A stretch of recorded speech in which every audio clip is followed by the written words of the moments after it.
حتی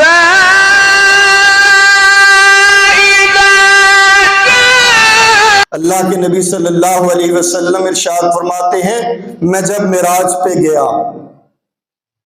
میں نے جہنم کا نظارہ کیا، ان میں ایک گروہ لوگوں کا وہ تھا جن کے پیٹوں میں سانپ پھر رہے تھے اور باہر سے نظر آ رہے تھے، ٹرانسپیرنٹ۔ وہاں پہ ہر چیز ٹرانسپیرنٹ ہوگی، واضح شفاف نظر آئے گی۔ فرمایا کہ وہ پیٹ میں سانپ پھر رہے ہیں۔ میں نے جبرائیل علیہ السلام سے پوچھا کہ جبرائیل یہ کون لوگ ہیں؟ فرمایا کہ یہ وہ لوگ ہیں جو دنیا میں سود کھاتے تھے، تجارت کو چھوڑ کر ڈالر روپے پیسے کا فارکس ٹریڈنگ میں پڑے ہوئے تھے۔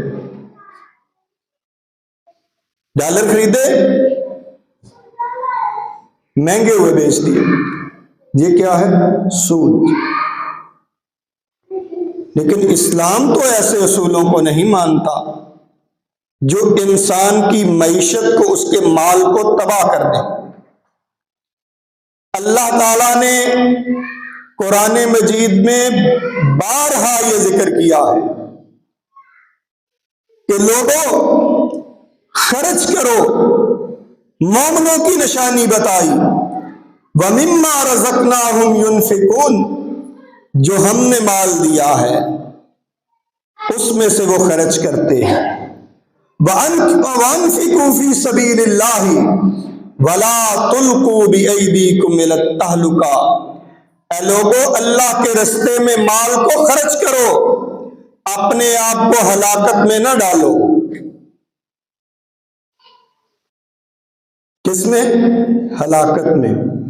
ہلاکت میں نے بتائی کیوں ہوتی ہے، معیشت آپ کی تباہ کیوں ہوتی ہے، آپ کا کاروبار، آپ کا مال کیوں کم ہوتا ہے؟ وہ اس وجہ سے کہ ہم خرچ نہیں کرتے۔ بتایا نا کہ ضرورت سے زیادہ مال انسان کو خوش نہیں رکھ سکتا۔